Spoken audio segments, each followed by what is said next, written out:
Mari kita berdoa sebentar untuk sharing hari ini. Kami bersyukur kalau kami boleh bertemu dari beberapa kota. Kami bersyukur kalau kami boleh dijaga Tuhan dengan luar biasa, khususnya hidup kami dan keluarga kami. Kami tahu bahwa kalau kami hari ini masih bisa bersekutu adalah anugerah, adalah mujizat.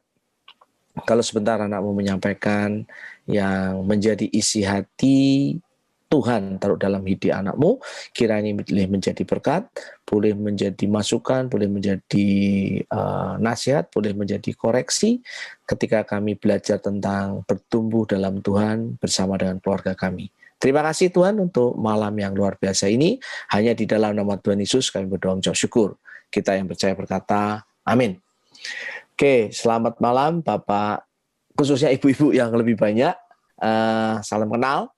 Hari ini saya ingin membagikan tentang temanya bertumbuh dalam Tuhan bersama dengan keluarga.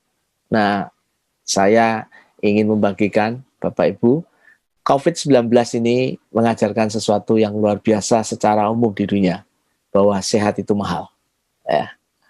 Bukan hanya sehat itu mahal, tapi kesehatan ternyata mempengaruhi banyak aspek. COVID itu mempengaruhi banyak aspek. Pendapatan, bisnis ya, tren bisnis, marketing, pendidikan, karena saya juga bergerak di bidang pendidikan, walaupun saya gembala. Saya mengembalakan di Abaloh, Bali, tapi saya juga membantu beberapa proses pendidikan, banyak proses pendidikan di teman-teman Abaloh dan Pasar maupun di Jakarta. Yang paling tidak pernah orang bahas adalah keluarga. Nah, hari ini saya ingin membahas proses itu. Nah, Bapak Ibu, ini saya ingin memperlihatkan sedikit tentang data COVID, supaya kita bisa aware sedikit.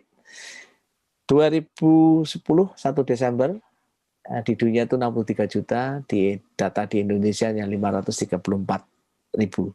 Tapi beberapa hari yang lalu, karena saya ada beberapa riset, saya lihat DKI itu 136, ranking 1 di Indonesia. Asia Tenggara kita ranking 1, di dunia ranking 22.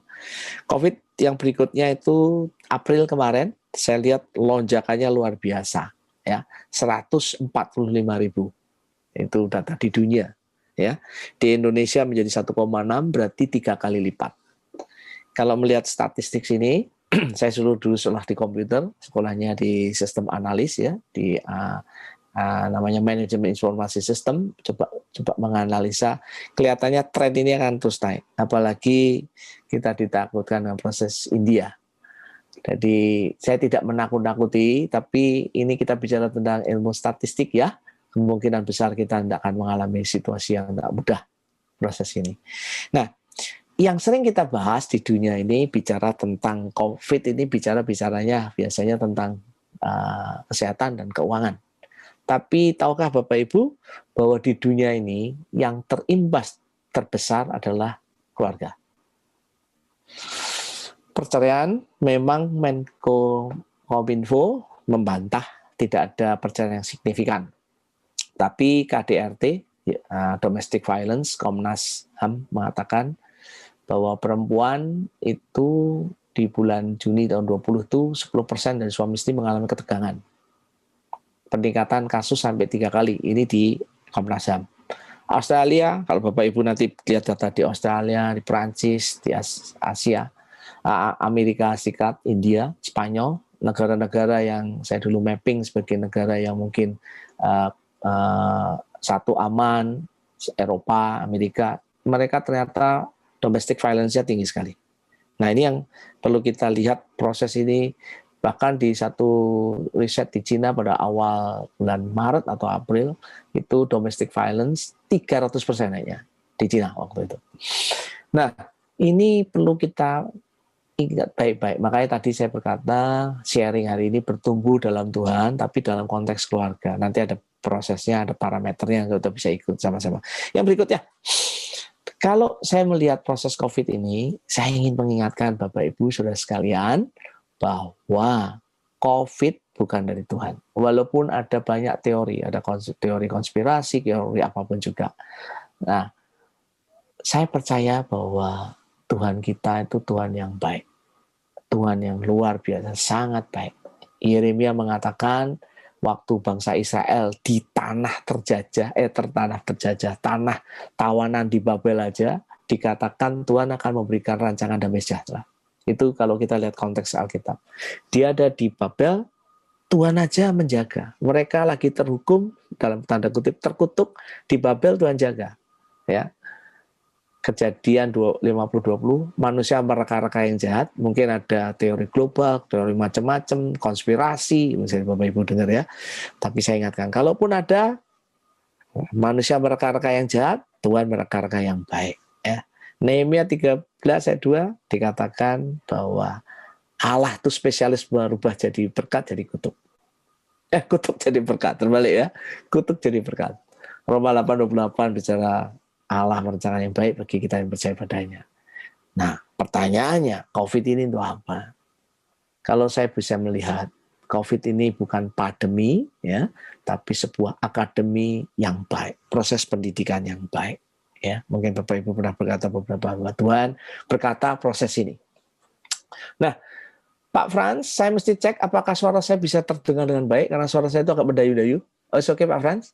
Oke? Oke ya, good, thank you. Nah, Bapak Ibu, kalau kita melihat proses ini, ada hashtag di dunia ya, stay at home. Wah, hashtagnya bagus sekali. Nah, kalau kita bicara home, saya percaya ini bicara tentang rumah. Walaupun dalam konteks stay at home di dalam Alkitab, itu ada banyak proses ya. Alkitab kalau ngomong tentang stay at home itu bisa rumah artinya tempat ibadah ya. Tapi rumah bisa berarti kita. Rumah bisa berkata keluarga, rumah bisa berkata komunitas, rumah bisa bicara masyarakat orang percaya. Nah, hari ini saya bicara ambil hashtagnya stay at home, tapi konteksnya adalah keluarga kita. Nah, pertanyaannya yang di Bapak Ibu mungkin bertanya, Pak Pita yang disebut bertumbuh itu apa? Nah, saya memberikan beberapa proses supaya kita punya alat ukurnya. Yang disebut bertumbuh itu apa? Karena tema kita hari ini adalah bertumbuh dalam Tuhan. Apa? Nah, Bapak Ibu, kalau kita bicara bertumbuh, mungkin saya akan memberikan proses yang agak berbeda mungkin dengan para rekan-rekan hamba Tuhan lainnya. Tapi saya mengatakan bertumbuh dalam konteks ini. Satu, bertumbuh dalam arti perubahan orientasi kehidupan dari saya kepada kerajaan Allah. Kerajaan Allah itu apa? Kerajaan Allah itu berbicara tentang bahwa Tuhan menjadi pusat kehidupan kita. Dia, Yesus adalah Tuhan dan Juru Selamat kita. Itu ya. Setiap hari kita bertumbuh, orientasi dari saya kepada Tuhan. Tuhan yang menguasai hidup saya. Bukan kekhawatiran, bukan bisnis, bukan ketakutan. Gitu ya. Bukan keluarga, bukan. Yang kedua, nilai-nilai dunia berubah kepada nilai kerajaan Allah. Ya. Satu pengusaha berkata pada saya, Pak Pita, kalau Pak Pita jujur di dunia bisnis ya ajur, Pak.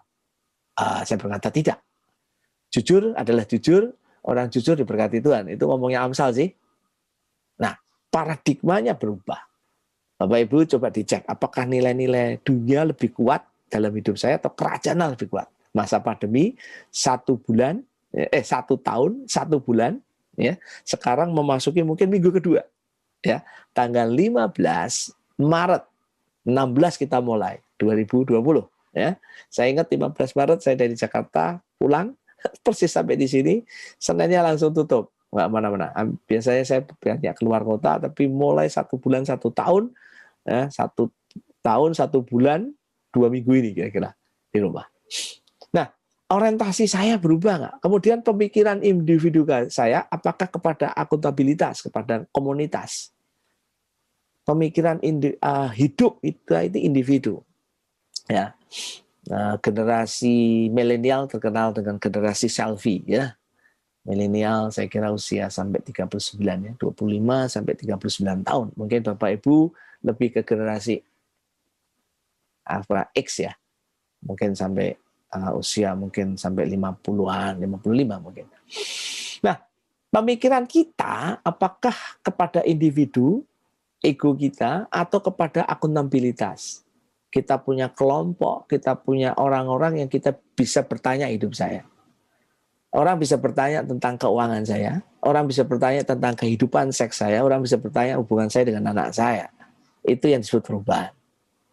Oke, cukup jelas ya. Ada 6 parameter. Yang kedua, 4. Bukan hanya itu saja, apakah kasih yang mengasihi diri berubah pada mengorbankan diri? Ya. Ada orang, saya mengasihi tapi mengasihi diri sendiri. Apakah kasih kita itu bukan kasih yang menerima, tapi kasih yang memberi, mengorbankan diri. Mengorbankan untuk suami, mengorbankan untuk istri, mengorbankan untuk anak-anak kita. Jadi kasihnya bukan selfless, ya, tapi kepada sacrifice, pada pengorbanan. Nah, masa pandemi ini kita ukur nih. Ya. Yang kedua, yang kelima adalah, karena saya bicara keluarga, apakah pola asuh anak kita kepada pola asuh yang bodoh atau pasif, ya, ignorance sama pasif parenting, ya kalau bahasa Inggris, ignorant or passive parenting, kepada bijak dan sengaja. Bijak itu ada kita wise, kita betul-betul sesuai dengan firman Allah, dan sengaja, intentional, kata-kata yang bagus. Di Indonesia jarang ada kata intentional, ya, intentionally. Jadi melakukan dengan sengaja. Yang keenam adalah apakah pendidikan kita berdasarkan sebuah koreksi atau kepada sebuah afirmasi atau pemberdayaan, ya, affirmation atau empowering. Nah, Bapak Ibu, ini menjadi parameter kita. Kalau Bapak Ibu merasakan ini bertumbuh, luar biasa. Artinya kita dalam konteks keluarga Bapak Ibu bertumbuh. Ya, saya ulang, adalah orientasi saya kerajaan Allah, nilai saya dunia atau nilai kerajaan Allah, atau pemikiran individu pada akuntabilitas, atau mengasihi diri atau berkorban, atau mengasuh anak dengan pola yang bijak dan intentional, atau kita melakukan proses pola asuhnya adalah pola asuh bukan mengoreksi tapi mengafirmasi. Oke, Bapak Ibu.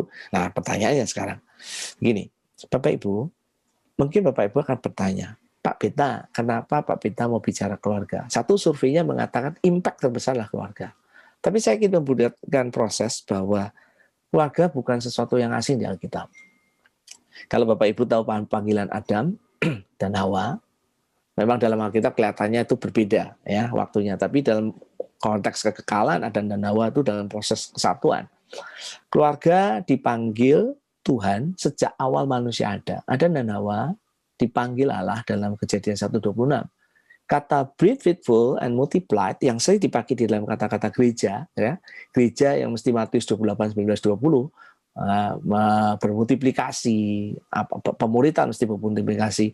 Kata pertama dipakai di Kejadian 1:26 itu untuk Adam dan Hawa, untuk konteks keluarga. Kalau saya sebut ada gereja misioner, jadi keluarga yang misioner.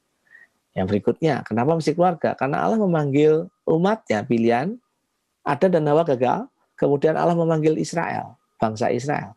Konteks bangsa Israel adalah konteks keluarga. Memang betul ada imam, memang betul ada nabi, tapi konteksnya adalah hubungan dia dengan Allah. Tapi dalam pertumbuhan rohani adalah Ulangan 6 yang menjadi jawaban. Pendidikan rohani bangsa Israel itu melalui ayah, bukan melalui imam, nabi, atau yang lainnya. Nah, ini yang kadang-kadang disalah mengerti oleh proses banyak orang. Yang berikutnya, konteks keluarga.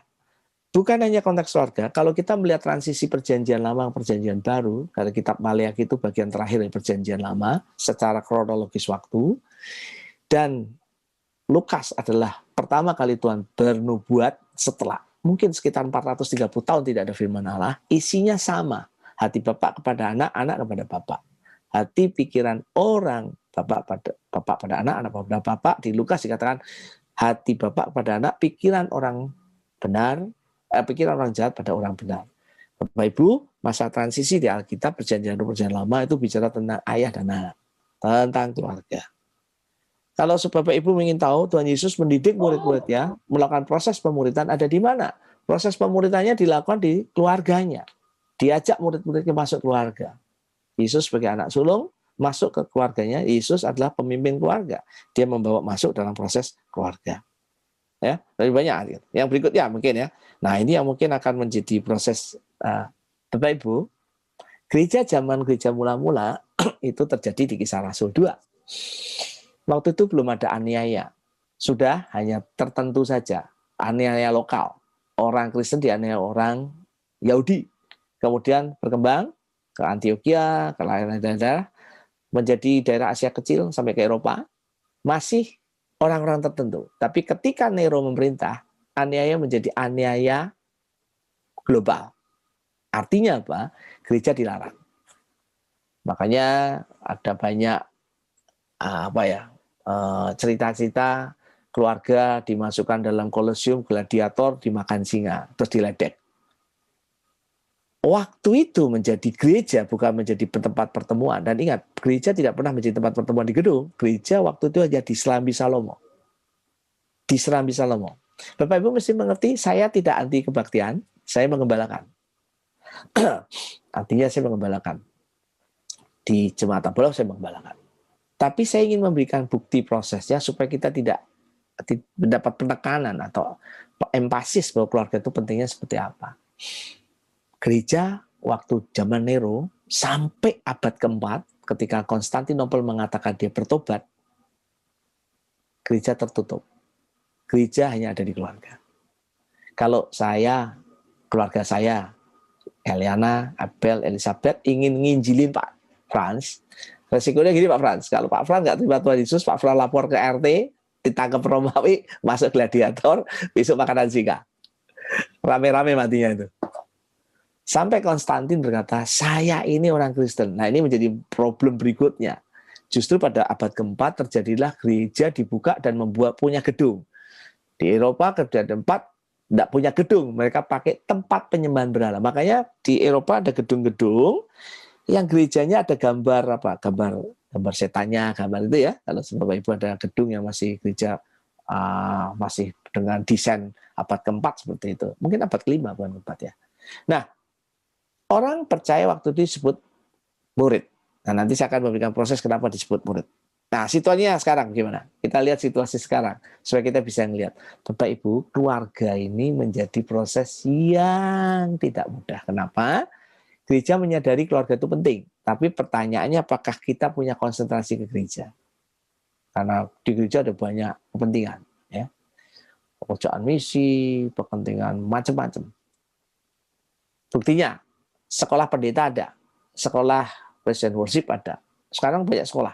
Tapi pertanyaannya apakah ada sekolah keluarga tentang ayah dan ibu? Tidak. Saya berdiskusi banyak dengan beberapa pemimpin-pemimpin. Memang harus diakui. Nah, saya bertobat ini memasuki usia ke-41 tahun pertobatan saya. 40 tahun saya coba merenung tahun lalu. Saya berpikir banyak kebangunan rohani saya pernah lihat. Jadi mulai saya mahasiswa, anak-anak muda mahasiswa bertobat, saya lihat businessman. Saya dulu ingat Full Gospel Businessman waktu saya masih kuliah di Jakarta, itu tokoh-tokohnya ada Pak Madelu, Pak Lukas ya. Wah itu orang-orang hebat. Businessman pernah saya lihat. Kemudian para sarjana memberikan dirinya untuk pelayanan-pelayanan desa dan sebagainya. Saya pernah lihat, saya pernah ketemu mereka. Tapi namanya kebangunan rohani hampir dikatakan tidak ada. Kecuali 10 tahun terakhir ini ada banyak penulisan tentang buku-buku keluarga. 10 tahun ini. Dalam satu dekade ini. Situasi apa lagi? Supaya kita bisa melihat prosesnya. Kalau kita bisa melihat bahwa pelayanan keluarga berbicara kehidupan yang nyata. Tidak semu. Artinya gini Bapak Ibu. Kalau Bapak Ibu ingin tahu siapa saya, Bapak Ibu akan tertipu kalau melihat saya di gembala. Bapak Ibu akan tertipu melihat saya sebagai beta di pelayanan. Akan tertipu. Bapak Ibu tidak akan bisa melihat saya. Saya minta maaf Pak Frans, saya melihat Pak Frans ketika saya akan ketemu istrinya kalau dia beristri dan anak. Tanya pada istri saya, tanya pada anak saya, siapa yang namanya beta? Bapak Ibu akan tahu. Menjadi problem terbesar, pelayanan ini sulit karena ini pelayanan tidak bisa main-main. Tidak bisa semu. Mesti transparan. Saya minta maaf Bu Feni bisa semangat misalnya, tapi belum tentu seperti itu. Tanya si suaminya, ini siapa nih Feni? Ya. Siapa itu Bu Lina?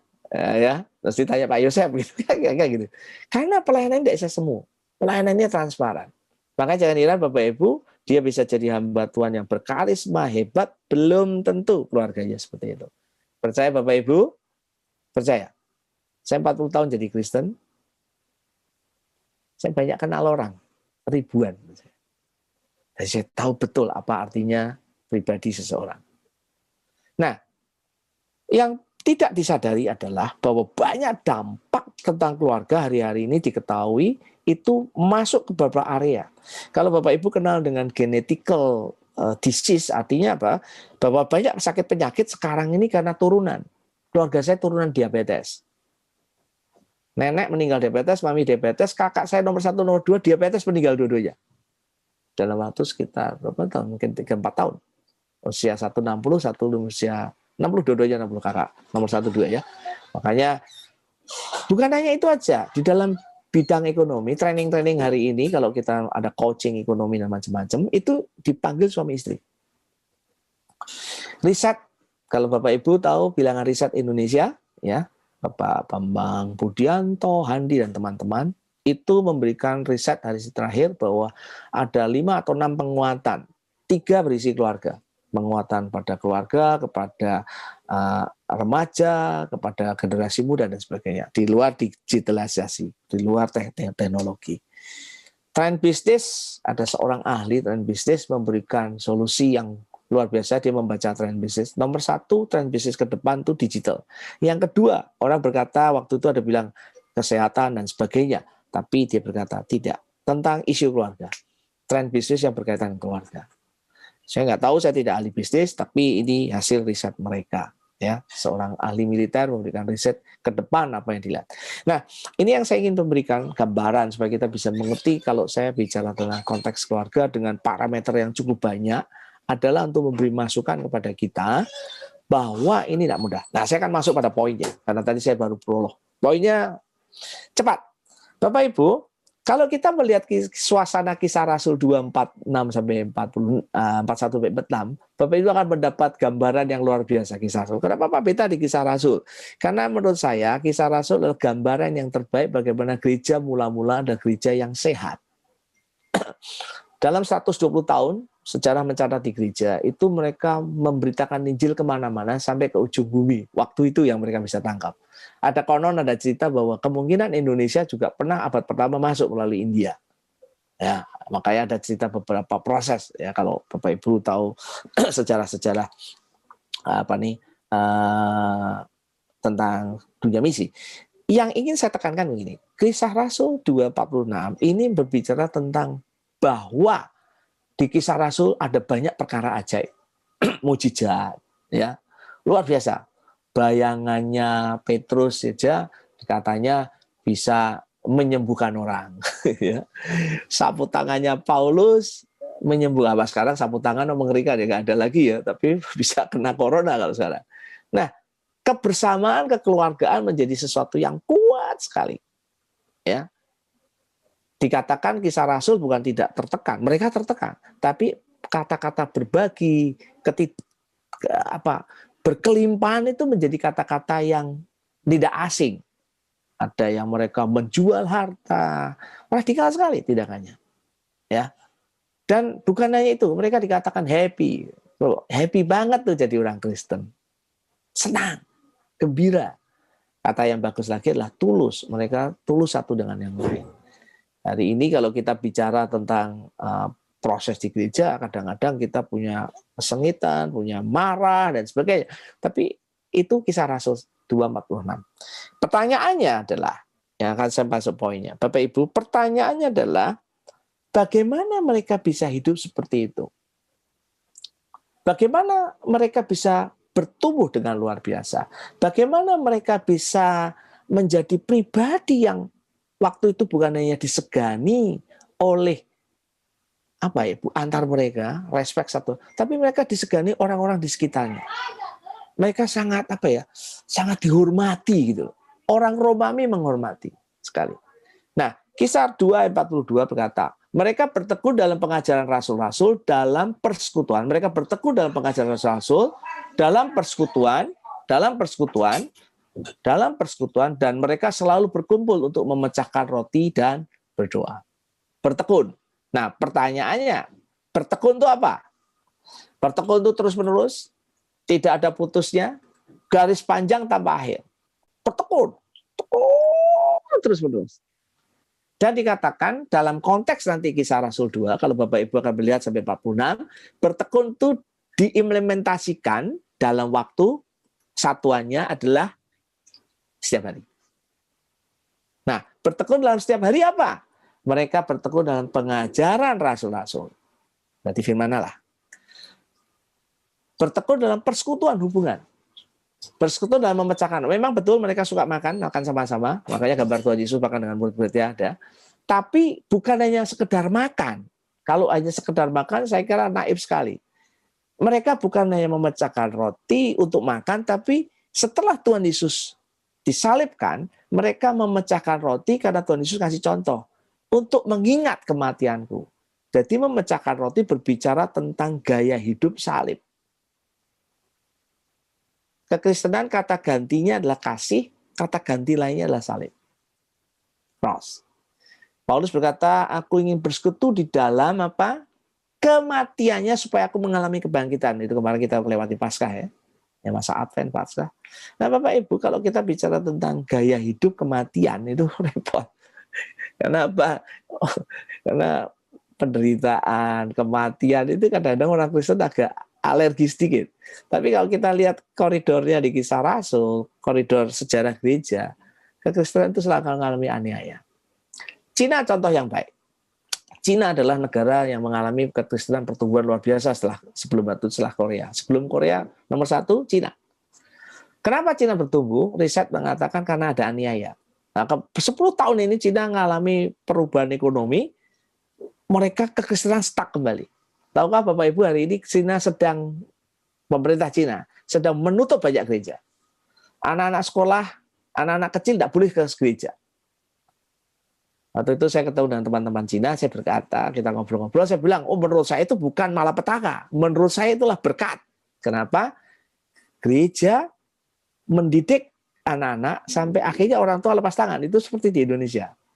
Tapi dengan ditutup ya, orang tua menjadi pendidik kerohanian. Ini yang sulit dilakukan. Memecahkan roti, gaya hidupnya berbeda. Doa itu kehidupan. Saya bersyukur Bapak Ibu di sini sharing firman Tuhan, saya dengan menyembah sama-sama doa luar biasa. Berdoa. Bertekun setiap hari. Nah, pertanyaannya adalah sekarang, mereka bertekun setiap hari berdoa, itu di mana masalahnya? Apalagi ketika Nero memerintah. Di mana tempatnya? Nah, bolehkah saya mengingatkan ibu-ibu, walaupun tidak ada bapak-bapaknya, saya mengatakan tempatnya ada di keluarga. Sebuah komunitas, kekristenan itu sebuah hubungan. Hubungan paling mendasar di keluarga. Saya dulu waktu melayani di Abulog Jakarta, saya pernah di Abulog Jakarta, itu gereja, salah satu gereja terbesar anak-anak muda. Ya, tahun 90-an lah. Kemudian 95-96 kami punya beban untuk melayani anak-anak gembala. Di Amerika namanya PK, Pastor Kids. Kenapa PK? Karena anak gembala banyak yang stres. Anak gembala kalau salah yang nyalain 3.000 orang katanya. Satu bapak mamanya, kakek neneknya, yang kedua majelisnya nyalain, kemudian seluruh jemaat nyalain. Oh, anak gembala kurang ajar gitu, kira-kira gitu ya Ibu ya. Kami melihat hasil perbicaraan, ngobrol-ngobrol, ada sekitar mungkin 100 anak gembala, lebih saya kira. Problem mereka adalah ketika mereka menghadapi proses dengan orang tua. Ketika saya melihat ada problem pendeta, siapapun juga, banyakan problem 90% dari faktor keluarga, ayah dan ibu. Makanya disebut father and mother wound. Luka ayah dan luka ibu. Nah, Tuhan mendesain awal kenapa keluarga mesti ketemu dulu. Karena dia tahu bahwa problemnya ada di situ. Ya. Nah, Bapak Ibu, pertanyaannya adalah kalau kita diproses di keluarga, apa saja yang dilakukan di keluarga? Saya akan menekankan yang dilakukan adalah membaca firman setiap hari, pengajaran Rasul itu setiap hari ada di keluarga. Ya, pengajaran Rasul itu kan di awal firman. Apa? Bersekutunya? Ya, dengan keluarga setiap hari. Membicarakan tentang salib, membicarakan tentang nilai-nilai kekristenan, Ya setiap hari. Apalagi berdoanya ya setiap hari. Saya pernah bicara dengan teman-teman pendoa syafaat. Dia kalau doa kan sampai kemana-mana ya Bapak Ibu. Saya tidak anti pendoa syafaat. Percaya Bapak Ibu, saya dulu ikut dalam sebuah gerakan doa, ya, mencoba membangun gerakan doa di 400 kota itu ya. Semangat. Tapi ada sebuah pertanyaan esensi kalau hari ini saya terlibat, saya akan bertanya, ketika saya mendoakan orang lain, pertanyaannya saya doakan keluarga saya tiap hari enggak? Very simple. Bapak Ibu berdoa, mau mendoakan suaminya tiap hari enggak? Doakan anaknya tiap hari. Oh, kita saya doakan. Mendoakan apanya? Pertanyaannya gitu tuh. Apa yang kita doakan? Nah, di sini kita akan melihat proses yang berbeda. 4 tahun saya belajar mendoakan keluarga saya. 3 tahun yang lalu saya belajar mendoakan diri saya sendiri. Mungkin Bapak Ibu kaget tuh, Pak Beta, kalau kita egois enggak? Saya berdoa bukan sekedar minta diberkati kaya raya gitu, jumlahnya banyak, tidak. Saya doanya satu, orientasi saya kepada kerajaan Allah. Yang kedua, orientasi saya mendidik anak, orientasi mendidik bukan yang pasif dan naif, tapi yang positif. Ada banyak jam-jam dalam hidup saya duduk dengan kedua anak saya untuk berbicara tentang apa yang menjadi kerinduan dia di masa depan, apa yang jadi mimpi dia, visi misi dia.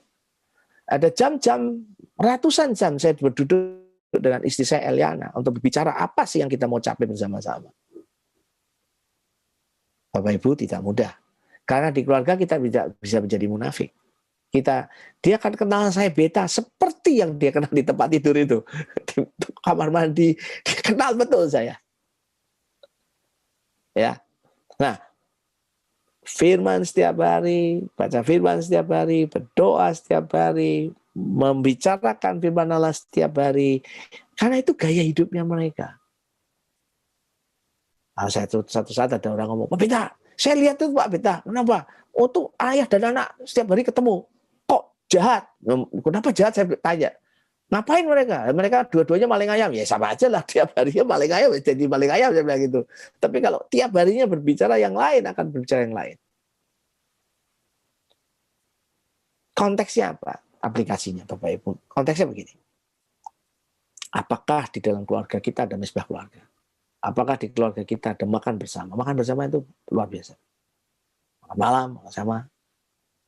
Apakah di keluarga kita ada diskusi pribadi ayah dengan ibu, ayah dan anak, ibu dan anak dan anak. Ya.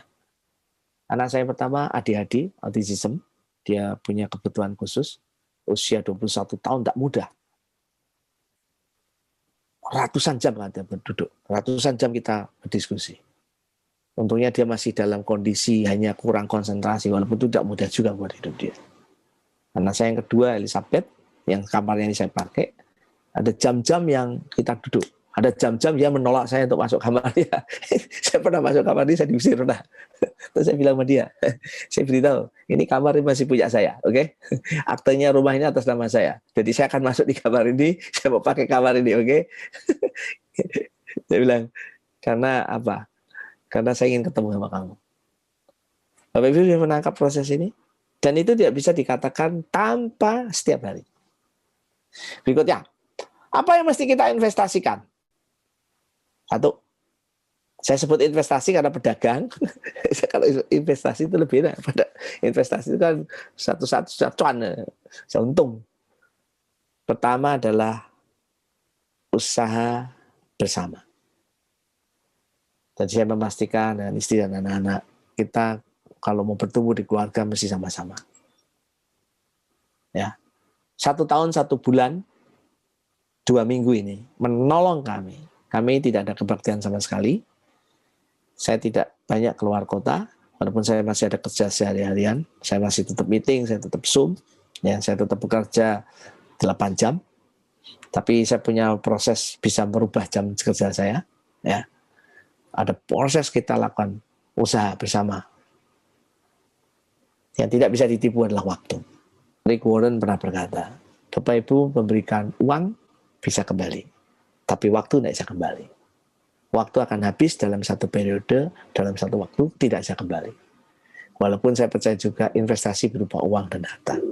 Ya, mungkin karena kita melakukan sesuatu bersama-sama, ada cost, ada apa. Nah, Bapak Ibu, Saya mengingatkan proses ini adalah sebagai bagian untuk kita bisa melakukan prosesnya. Saya tidak tahu seberapa menit, saya akan akhiri di sini aja, tapi saya akan memberikan checklist. Bapak Ibu, kalau Bapak Ibu ingin checklist keluarga kita. Tinggal centang-centang aja.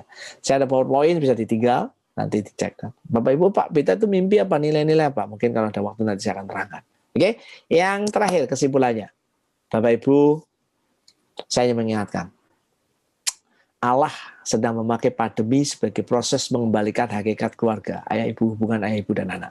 Kalau ada neneknya silahkan, mungkin ada keluarga lainnya, menjadi keluarga inti kita, intinya keluarga inti kita.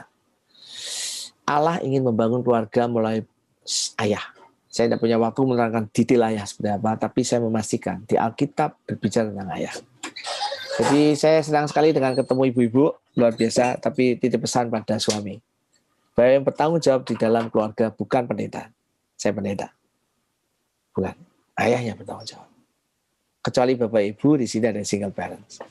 Terakhir. Tidak ada gereja yang kuat tanpa keluarga yang kuat. Bapak Ibu, saya lahir di sebuah gereja anak muda yang kuat. Pernah satu waktu kami yang full time anak-anak muda itu ada sekitar mungkin, karena saya hadir di mereka, itu ada sekitar mungkin 200 orang. Tidak ada gereja yang punya full time seperti itu. Full time kami ada 600, termasuk guru-guru. Tidak ada gereja seperti itu. Bukan bangga, bukan. Saya pernah hidup di dalam seperti itu. Tapi kita anak muda. Tapi untuk membangun proses itu ternyata tetap dibutuhkan seorang ayah dan ibu. Walaupun mungkin ayah dan ibunya tidak rohani atau kenal Tuhan. Gereja yang kuat adalah dibangun keluarga yang kuat. Nah, keluarga yang kuat dibangun dari seorang ayah yang kuat. Pak Frans, saya kembalikan ke teman-teman sebelum Bapak Ibu bertanya jawab. Saya nggak perlu tutup dalam doa dulu. Kalau Bapak Ibu karena ada tanya jawab, mudah-mudahan waktu saya tidak kelewatan. Apakah kelewatan Pak Frans? Oke, baik. Terima kasih dulu.